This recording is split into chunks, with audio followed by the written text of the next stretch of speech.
एतेन विघ्नाः सिद्ध्यन्ति च मनोरथाः। श्रीगुरुभ्यो नमः। लक्ष्मीपते पदाम्बोजयुगं नत्वा गुरोरपि प्रमाणचन्द्रिकां कुर्मो बालानां बोधसिद्धये।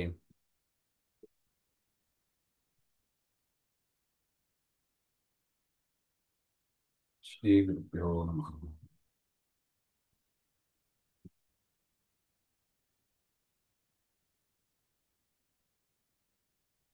ಅಂದರೆ ನ್ಯಾಯಿಕರು ಹೇಳುವಂತೆ ಸನ್ನಿ ಆ, ಸನ್ನಿಕರ್ಷ ಅದರಲ್ಲಿ 6 ವಿಭಾಗ ಇದೆ ಅಂತ ಹೇಳ್ತಾರೆ. ಸಂಯೋಗ, ಸಂಯುಕ್ತ ಸಮವಾಯ, ಸಂಯುಕ್ತ ಸಮವೇತ ಸಮವಾಯ, ಸಮವಾಯ ಸಮವೇತ ಸಮವಾಯ, ವಿಶೇಷಣ ವಿಶೇಷ್ಯ ಭಾವಶ್ಚ, ಹಾಗೆ ಅಂತ ಅದಕ್ಕೆ ಅವರೇ ಉದಾಹರಣೆ ಕೊಡ್ತಾ ಇದ್ದಾರೆ. ತತ್ರ ಚಕ್ಷುಷಃ ಘಟಾದಿ ದ್ರವ್ಯೈಃ ಸಂಯೋಗಃ ರೂಪ ಸಂಯೋಗಃ. ಆ, ಕಣ್ಣು ಮತ್ತು ಘಟಾದಿ ದ್ರವ್ಯ, ಕಣ್ಣು ಒಂದು ದ್ರವ್ಯ, ಘಟಾದಿಗಳು ಒಂದು ದ್ರವ್ಯ, ಇದು ಎರಡರ ಮಧ್ಯದಲ್ಲಿ ಇರತಕ್ಕ ಒಂದು ಸನ್ನಿಕರ್ಷ, ಅದನ್ನ ಸಂಯೋಗ ಅಂತ ಹೇಳ್ತಾರೆ. ರೂಪ ಕರ್ಮ ಸಾಮಾನ್ಯೈ ಸಂಯುಕ್ತ ಸಮವಾಯ, ಹಾಗೆ ಅಂತ. ರೂಪ ಕರ್ಮ ಸಾಮಾನ್ಯ ಇದೆಲ್ಲ ದ್ರವ್ಯದ ಗುಣ. ಹಾ, ಸಂಯುಕ್ತ ಪ್ಲಸ್ ಸಮವಾಯ, ಸಂಯುಕ್ತ ಸಮವಾಯ ಅಂದ್ರೆ ಏನಾಗಬೇಕು?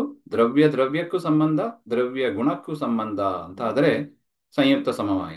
ರೂಪ ಕರ್ಮ ಸಾಮಾನ್ಯ ಅಂದ್ರೆ ಜಾತಿ, ಇದೆಲ್ಲವೂ ಕೂಡ ಸಮವಾಯ. ಯಾಕೆ? ಆ ರೂಪ ಬೇರೆ ಇಲ್ಲ, ಮತ್ತು ಆ ಆ ಪದಾರ್ಥ ಅದನ್ನ ಬಿಡಿಸಕ್ ಬರಲ್ಲ. ಅವರು ಆಕ್ಚುಲಿ ಭೇದ ಅಂತ ಹೇಳ್ತಾರೆ, ಅದರ ಸಮವಾಯ ಅಂತ ಹೇಳ್ತಾರೆ. ತಥಾಚ, ಇದು ಎರಡನೇದಾಯ್ತು. ತಥಾ ತ್ವಚೋಃ ಘಟ ಘಟಾದಿ ದ್ರವ್ಯೈಃ ಸಂಯೋಗಃ, ಹಾಗೆ.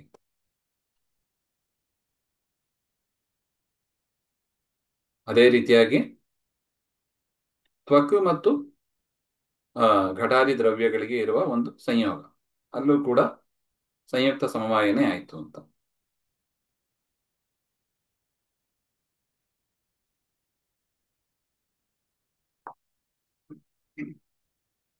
ಒಂದು ನಿಮಿಷ.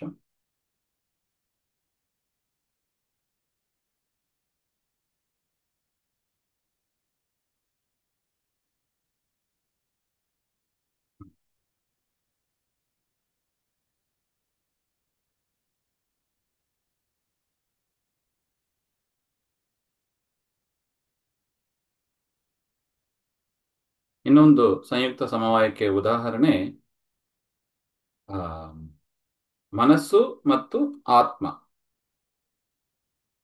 ಮತ್ತು ಆತ್ಮಗತ ಸುಖಾದಿಭಿಶ್ಚ. ನೋಡಿ, ಆತ್ಮ ಅದೊಂದು ದ್ರವ್ಯ, ಮನಸ್ಸು ಅದು ಇನ್ನೊಂದು ದ್ರವ್ಯ. ಮನಸ್ಸಿಗೂ ಆತ್ಮನಿಗೂ ಸಂಯೋಗ ಆಯ್ತು. ಆಗ ಆತ್ಮನಿಗೆ ಯಾವ ಜ್ಞಾನ ಬಂತು? ಬರೀ ಮನಸ್ಸಿನ ಜ್ಞಾನ ಮಾತ್ರ ಅಲ್ಲ, ಆ ಆತ್ಮಗತ ಸುಖಾದಿಭಿಶ್ಚ. ನಮ್ಮಲ್ಲಿ ಸ್ವಲ್ಪ ವ್ಯತ್ಯಾಸ ಇದೆ ಇದು. ಅವರು ಹೇಳ್ತಾರೆ ಆತ್ಮಗತ ಸುಖಾದಿಭಿಶ್ಚ, ಆತ್ಮನ ಗುಣ ಅಂತಾರೆ ಅವರು, ಸುಖ ದುಃಖಾದಿಗಳು. ಆತ್ಮಗತ ಸುಖಾದಿಭಿಶ್ಚ ಸಂಯುಕ್ತ ಸಮವಾಯ, ಹಾಗೆ ಅಂತ. ಸೊ ಮನಸ್ಸು ಆ, ಆತ್ಮ ಎರಡಕ್ಕೂ ಸಂಯೋಗ ಆಗಿ ಮನಸ್ಸಿನಲ್ಲಿ ಆತ್ಮನಲ್ಲಿ ಇರತಕ್ಕ ಸುಖಾದಿಗಳನ್ನು ಕೂಡ ಮನಸ್ಸು ಗ್ರಹಿಸ್ತದೆ, ಹಾಗೆ ಅಂತ. ಅದರಿಂದ ಆತ್ಮನಿಗೂ ಸುಖಾದಿಗಳಿಗೂ ಸಮವಾಯ ಸಂಬಂಧ ಇದೆ, ಅದರಿಂದ ಸಂಯುಕ್ತ ಸಮವಾಯ ಬಂತು, ಹಾಗೆ ಅಂತ. ಇನ್ನೊಂದು ಉದಾಹರಣೆ, ಘ್ರಾಣ ರಸನಯೋ ಗಂಧರಸಾಭ್ಯಾಂ ಸಂಯುಕ್ತ ಸಮವಾಯ. ಘ್ರಾಣ ರಸನ,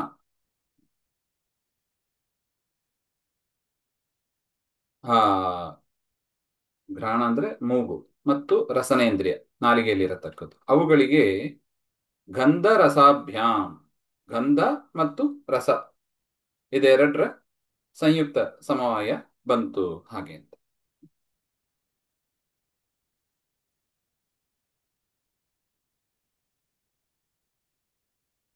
ತಾಭ್ಯಾಂ ಸಂಯುಕ್ತೆ ಫಲೆ ಗಂಧರಸಯೋ ಸಮವಾಯಾತ್.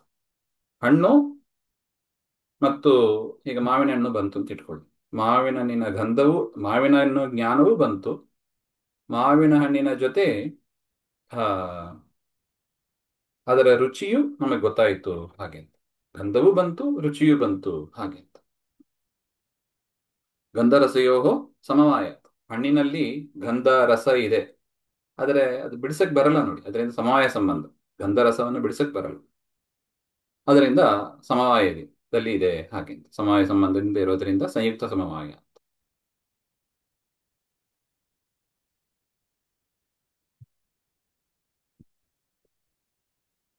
ಇನ್ನು ಮೂರನೆಯದು ಸಂಯುಕ್ತ ಸಮವೇತ ಸಮವಾಯ ಹಾಗೆ ಅಂತ. ಅದು ಗುಣ ಕರ್ಮ ಗತ ಸಾಮಾನ್ಯಹಿ. ಗುಣ ಕರ್ಮ ಮತ್ತು ಅದರಲ್ಲಿ ಇರತಕ್ಕ ಒಂದು ಜಾತಿ, ಅವು ಎರಡು ಸೇರಿ ಬಂತು, ಎರಡು ಸಮವಾಯ ಅಂತ ಇಲ್ಲಿ ಒಟ್ಟು. ಸಂಯುಕ್ತ ಸಮವೇತ ಸಮವಾಯ. ಅದಕ್ಕೆ ಉದಾಹರಣೆ ನೋಡಿದ್ದು ಶ್ರೋತ್ರಸ್ಯ ಶಬ್ದೇನ ಸಮವಾಯ. ಕರ್ಣ ಶುಷ್ಕುಳಿ ಅವಚ್ಛಿನ್ನ ನಭಸಃ ಶ್ರೋತ್ರತ್ವಾತ್ ಶಬ್ದಸ್ಯ ಚ ಆಕಾಶಗುಣತ್ವಾತ್ ತದ್ಗತ ಶಬ್ದತ್ವಾದಿ ಸಾಮಾನ್ಯೈ ಸಮವೇತ ಸಮವಾಯ ಹಾಗೆ. ನೋಡಿ, ಸಂಯುಕ್ತ ಅಂದ್ರೆ ಎರಡು ದ್ರವ್ಯ, ಯಾವುದು? ಆಕಾಶ ಮತ್ತು ಶ್ರೋತ್ರೇಂದ್ರಿಯ, ಎರಡಕ್ಕೂ ಕೂಡ ಸಂಬಂಧ ಆಯಿತು. ಇನ್ನು ಶಬ್ದದ ಧರ್ಮ ಯಾವುದು? ಆ, ಆಕಾಶದ ಗುಣ ಯಾವುದು? ಶಬ್ದ. ಆಕಾಶದ ಗುಣ ಶಬ್ದ. ಶಬ್ದವನ್ನು ಗ್ರಹಿಸ್ತೇವೆ, ಅದರಿಂದ ಆಕಾಶಕ್ಕೂ ಶಬ್ದಕ್ಕೂ ಸಮವಾಯ ಸಂಬಂಧ ಇದೆ. ಅದರಿಂದ ಒಂದು ಸಂಯೋಗ ಆಯಿತು, ಒಂದು ಸಮವಾಯ ಆಯಿತು. ಇನ್ನೊಂದು ಸಮವಾಯ ಯಾವುದು ಅಂದ್ರೆ ತದ್ಗತ ಶಬ್ದತ್ವಾದಿ ಸಾಮಾನ್ಯ. ಆ ಶಬ್ದಗಳಲ್ಲಿ ಅನೇಕ ಶಬ್ದಗಳು ಕೇಳಿ ಬರುತ್ತದೆ, ಅವುಗಳನ್ನೆಲ್ಲ ಕೇಳಿದಾಗ ಆ ಒಂದು ಜಾತಿಯು ನಮಗೆ ನೆನಪಿಗೆ ಬರುತ್ತೆ, ಶಬ್ದತ್ವ ಎನ್ನುವ ಜಾತಿ. ಅದರಿಂದ ಆ ಜಾತಿಯು ಕೂಡ ಸಮವಾಯ ಸಂಬಂಧದಿಂದಲೇ ಇದೆ ಶಬ್ದದಲ್ಲಿ. ಅದರಿಂದ ಎರಡು ಸಮವಾಯ ಹಾಗೆ ಅಂತ. ಅದನ್ನೇ ಸಂಯುಕ್ತ ಸಮವೇತ ಸಮವಾಯ ಹಾಗೆ ಅಂತ ಹೇಳ್ತೀವಿ.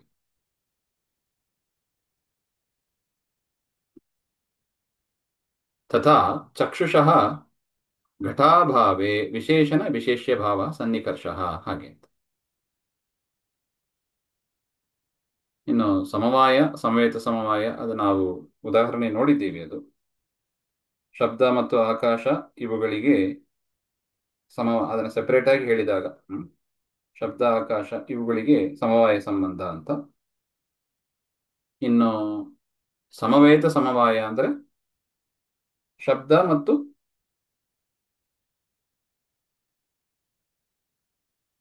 ಶಬ್ದದಲ್ಲಿರುವ ಶಬ್ದತ್ವಾದಿ ಸಾಮಾನ್ಯ, ಅದು ಸಮವೇತ ಸಮವಾಯ ಹಾಗೆ ಅಂತ.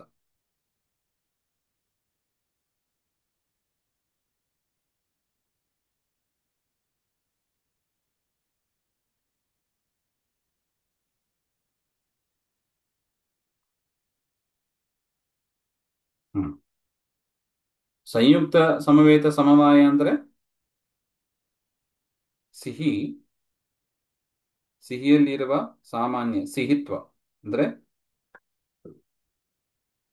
ಅದನ್ನೇ ನೋಡಿತು.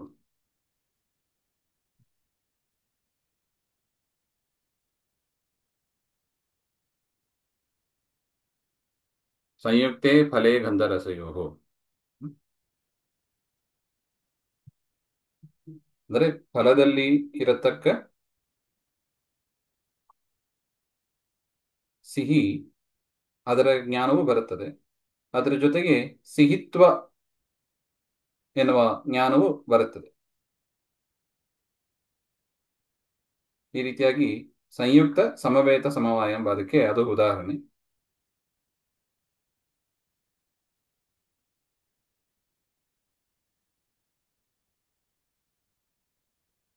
ಇನ್ನು ಸಮವಾಯ ಸಂಬಂಧ ಅಂದ್ರೆ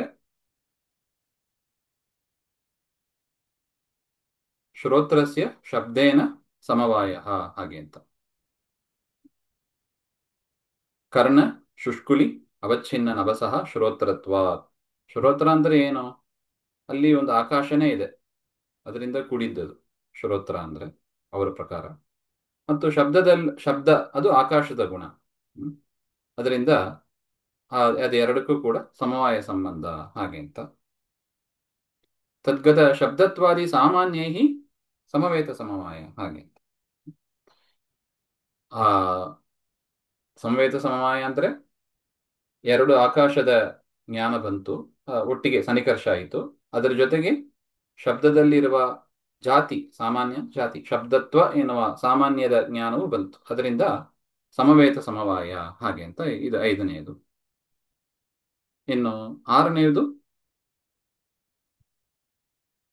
ವಿಶೇಷಣ ವಿಶೇಷ್ಯ ಭಾವ ಹಾಗೆ ಅಂತ. ಅದನ್ನು ಇಲ್ಲಿ ಹೇಳ್ತಾ ಇದ್ದಾರೆ.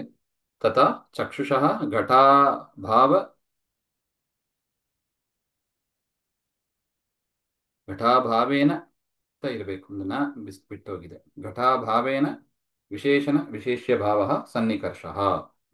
ಇಹ ಭೂತಲೆ ಘಟೋ ನಾಸ್ತಿ ಇತ್ಯತ್ರ ಚಕ್ಷುಷಃ ಸಂಯುಕ್ತಸ್ಯ ಭೂತಲಸ್ಯ ವಿಶೇಷಣತ್ವಾತ್ ಘಟಾಭಾವಸ್ಯ ವಿಶೇಷತ್ವಾತ್.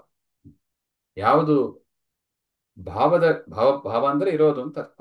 ಘಟವನ್ನ ಜ್ಞಾನ ಯಾವುದು ತಂದುಕೊಡುತ್ತದೋ ಘಟಾಭಾವವನ್ನು ಕೂಡ ಅದೇ ತಂದುಕೊಡುತ್ತದೆ ಹಾಗೆ ಅಂತ. ಈ ರೀತಿಯಾಗಿ ಆ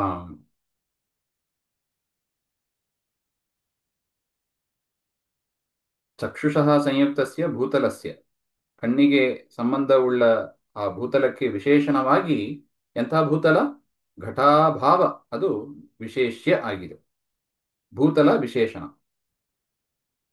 ಘಟಾಭಾವವತ್ ಭೂತಲಂ ಇತ್ಯತ್ರ ಘಟಾಭಾವವತ್ ಭೂತಲಂ ಇತ್ಯತ್ರ ಚಕ್ಷುಸಂಯುಕ್ತಸ್ಯ ಭೂತಲಸ್ಯ ವಿಶೇಷ್ಯತ್ವಂ. ಈ ಒಂದು ವಿಚಾರದಲ್ಲಿ ಘಟಃ ನಾಸ್ತಿ, ಭೂತಲೆ ಘಟೋ ನಾಸ್ತಿ ಹಾಗೆ ಅಂತ ಹೇಳಿದ್ರೆ ನೋಡಿ, ಎರಡಕ್ಕೂ ವ್ಯತ್ಯಾಸ ಇದೆ. ಭೂತಲೆ, ಎರಡು ವಾಕ್ಯ. ಭೂತಲೆ ಘಟೋ ನಾಸ್ತಿ ಅಂದ್ರೆ ಏನರ್ಥ? ಭೂತಲದಲ್ಲಿ ಘಟದ ಅಭಾವ ಇದೆ. ಅಂದ್ರೆ ಘಟದ ಅಭಾವ ಎಲ್ಲಿದೆ? ಭೂತಲೆ. ಅದರಿಂದ ಘಟಾಭಾವ ಅದು ವಿಶೇಷ್ಯ, ಭೂತಲ ಎನ್ನುವುದು ವಿಶೇಷಣ. ಭೂತಲೆ ಘಟೋ ನಾಸ್ತಿ ಅಂದ್ರೆ ಆ ಅರ್ಥ ಬಂತು. ಇನ್ನೊಂದು ವಾಕ್ಯ ಘಟಾಭಾವವತ್ ಭೂತಲಂ ಹಾಗಂತೆ, ಅರ್ಥ ಒಂದೇ. ಘಟಾಭಾವವುಳ್ಳ ಭೂತಲ ಹಾಗೆ ಅಂತ ಹೇಳಿದರೆ ಕಣ್ಣಿಗೆ ಸಂಯುಕ್ತವಾದ ಭೂತಲ ಅದು ವಿಶೇಷ್ಯ, ಘಟಾಭಾವ ಅದು ವಿಶೇಷಣ ಅಂತ ಸ್ವಲ್ಪ ವ್ಯತ್ಯಾಸ ಹೇಳ್ತಾರೆ. ಈ ರೀತಿಯಾಗಿ ವಿಶೇಷ್ಯ ವಿಶೇಷಣ ಭಾವ ಇದು ಬಂತು. ಏವಂ ಸಮವಾಯಗ್ರಹೇ ವಿಶೇಷಣ ವಿಶೇಷ್ಯ ಭಾವ ಸನ್ನಿಕರ್ಷಃ. ಇಹ ತಂತುಷು ಪಟ ಸಮವಾಯ ಪಟ ಸಮವಾಯ ತಂತವಃ ಇತ್ಯಾದಿ ವದಂತಿ. ಈ ರೀತಿಯಾಗಿ ವಿಶೇಷಣ ವಿಶೇಷ್ಯ ಭಾವ ಈ ಒಂದು ವಿಶೇಷವಾದ ಅದು ಕೂಡ ಒಂದು ಸನ್ನಿಕರ್ಷ ಹಾಗೆ ಅಂತ ಒಟ್ಟು ಇದನ್ನು ಹೇಳಿದ್ದಾರೆ. ತದೇತತ್ ಅಸತ್ ಹಾಗೆ ಅಂತ ಅದರ ನಿರಾಕರಣೆಯನ್ನ ಪ್ರಾರಂಭ ಮಾಡ್ತಾರೆ. ಮತ್ತೆ ನೋಡೋಣ. ಶ್ರೀಮಧ್ವಾಂತರ್ಗತ ಶ್ರೀಕೃಷ್ಣ ಅರ್ಪಣಮಸ್ತು. ಶ್ರೀಹರೇ ನಮಃ.